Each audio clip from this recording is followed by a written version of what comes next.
Welcome students. Today in investment management subject, unit 1, we are going to deal with another topic, that is capital market instruments and derivatives. So let's see what is the meaning of capital market. So capital market deals with medium term and long term funds, which is required by the private business corporation, public corporation, and even the government also. And it is the market segment where securities with maturities of more than 1 year are bought and sold. So equity shares, preference shares, and debentures and bonds are the long-term securities traded in the capital market. So in capital market, it is more than 1 year, and here medium-term and long-term securities are traded to meet the medium-term and long-term requirement for the organizations. So capital market has two ways can be done classified. One is the primary market, another one is secondary market. So primary market is nothing but a new issue market, or we can say in the shares initial public offering. So primary market is the new issue market shares with through IPO, that is initial public offering, even preference shares and debentures. So stocks available for the first time are offered through the new issue market. That is nothing but primary market. The issuer may be the new company who is newly starting it, or the existing company which is looking for the issuing of new shares. In secondary market, it is nothing but the stock market. We can say BSE or NSE, National Stock Exchange and Bombay Stock Exchange. So secondary market deals with securities which have already been issued and are owned by investors. So buying and selling of these securities already issued and outstanding take place in stock exchanges. So hence stock exchanges constitute the secondary market in securities. So moving further, capital market instruments, what are the different types available? So first comes the most common, that is equity share. It is also called ordinary share, which represent the form of fractional or part of ownership in the organizations who are issuing it, and it undertakes the maximum entrepreneurial risk associated with business venture. Here the shareholders have voting rights for the in the company, and they can vote whenever they are required, and they have right of voting in the organizations. Now coming to the types of equity shares, the first one is sweat equity.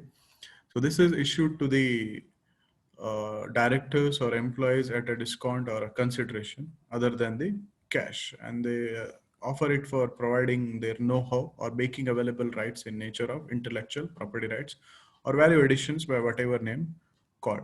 So these are issued only to the employees of the organization or director of the organization or company.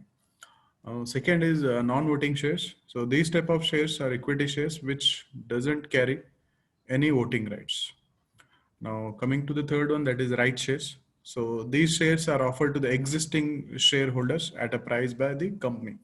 So any existing shareholder have already purchased shares, and these shares will be right shares will be issued to only to the existing shareholders. And the fourth one is bonus shares, and these shares are distribution of shares in addition to the cash dividends.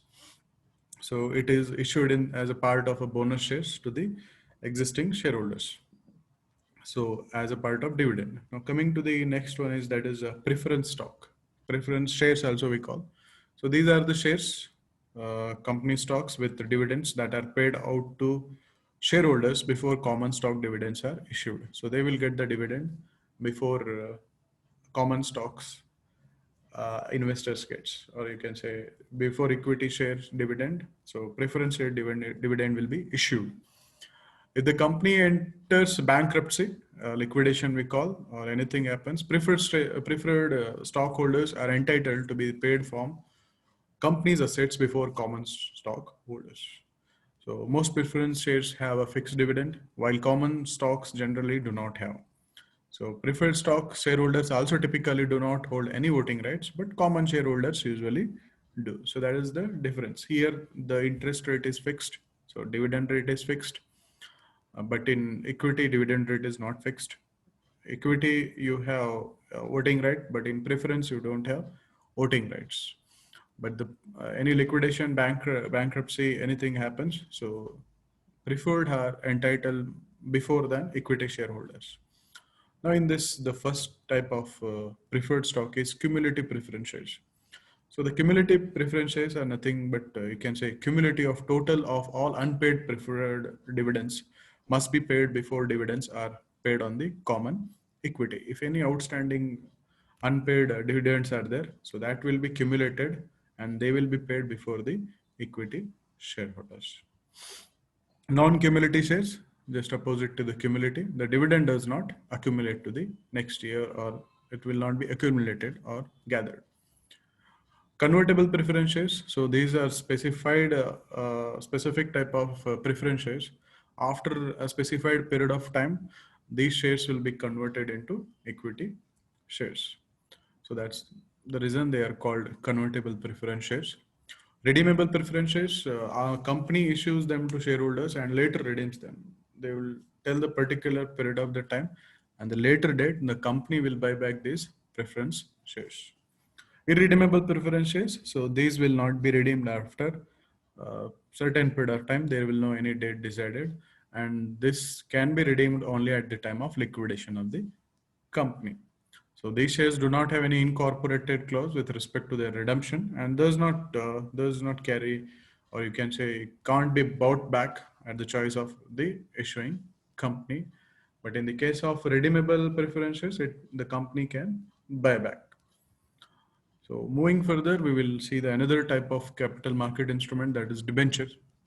So it is a medium to long-term debt instrument used by large companies to borrow money at a fixed rate of interest, which is described at the time of issuing the debenture. So debentures are issued to the public as a contract of repayment of a money borrowed from them. It is a kind of a loan agreement. So these debentures are for a fixed period and a fixed interest rate that can be payable yearly or half yearly, depends on the organizations. So debentures are also offered to the public at large, like equity shares. So debentures are actually the most common way for large companies to borrow money because they carry fixed rate of interest and they have issued a very long term and as a part of fundraising instrument, you can say, for capital market. So if you see the types of debenture, the first one is secured debentures. So they are backed up by assets or you can say secured assets or assets of the company. So this means a charge is created on such an asset in case of default in repayment of such debentures. So for example, you can say the charge may be fixed that is against a specific asset or floating that is against all assets of the firm. So next is unsecured debentures. So they are not backed up by any securities and they are not secured by any charge against the assets of the company, either fixed or not floating. So normally such kind of debentures are not issued by companies in India. So redeemable debentures, the third one. So these debentures are payable at the expiry of their term. So which means at the end of a specified period of time, they will be payable either in the lump sum or in installment over a time of period. Such debentures can be redeemable at a par, premium, or at a discounts also. So coming to next is irredeemable debentures. So they are perpetual in nature. So there is no any fixed date at which they become payable. So they are redeemable when the company goes into the liquidation process. So till then, these type of debentures can't be redeemed. So they can be redeemable after on an unspecified long term. We can say as per the company, if it goes a very long term, so then they can have an interval. So in that interval, they can be redeemable. Now moving further, fully convertible debentures. So these shares can be converted into equity shares at the option of the debenture holder. So if he wishes, then after specified time interval, all his shares will be converted to equity shares and he will become a shareholder. It will be decided at the time of issuing of the shares. So partly convertible debentures, here the holder of such debentures are given the option to partially convert their debentures to shares. If he opts for the conversion, he will be both a creditor and a shareholder of the company. So one was fully convertible and this is partly convertible debentures. So non-convertible debentures, the name itself suggests these debentures can't be convertible. There is no option to be converted into the shares or even in equity. So these debentures will remain so till their maturity and no conversion will take place. So these are the most common type of debenture which are issued. Now moving to the another type of capital market instrument that is called bond. So what is exactly bond? It is a large term debt instrument that promises to pay a fixed annual sum as interest for a specified period of time. So fixed interest will be there and the time will be decided with the specified period. After that, it will be redeemed. So in that, the first one, if you see, there are secured bonds and there are unsecured bonds. The secured bonds is secured by the real asset of the issuer. But in case of unsecured bond, the name and fame of issuer may be the only security. And second is perpetual bonds and redeemable bonds. So bonds that do not mature or never mature are called perpetual bonds. The interest alone would be paid. But in the redeemable bond, the bond is redeemed after a specific period of time. So the redemption value is specified by the issuer. Now the third is fixed interest rate bonds and floating interest rate bonds. So in fixed interest rate bonds, the interest rate is fixed at the time of the issue. Whereas in the floating interest rate bonds, the interest rates change according to the prefixed norms. And next one is zero coupon bonds. So these bonds sell at a discounted rate and the face value is repaid at the maturity of the asset. So next, deep discount bond, they are also the type of the zero coupon bond. The bonds are sold at large discount on their nominal value. Interest is not paid for them and they mature at a par value. So the difference between maturity value and the issue price serves as an interest return.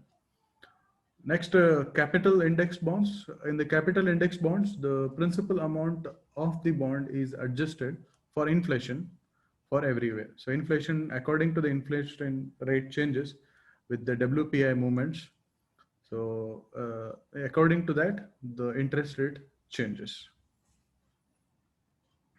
Now, another capital market instrument is a warrant. So meaning of warrant is it is a security that entitles the holder to buy the underlying stock of the issuing company at a fixed price called exercise price until the expiry date. So these are warrants and options are similar, which comes in derivatives. In that, the two contractual financial instruments allow the holder special rights to buy securities. Both are discretionary and have expiration dates also. So the word warrant simply means to endow with the right, which is only slightly different from the meaning of options. So moving further, if you see derivative, so a derivative is a financial security with a value that is reliant upon or derived from an underlying asset or a group of assets, a benchmark.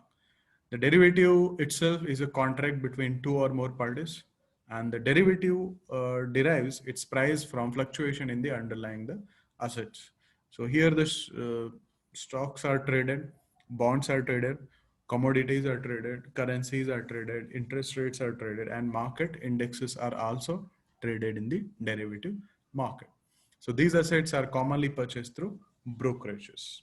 So if you look at the types of derivatives, the first comes is forward contract. It is a private agreement between two parties that simultaneously obligates the buyer to purchase an asset and the seller to sell the assets at a set price at a future point of time.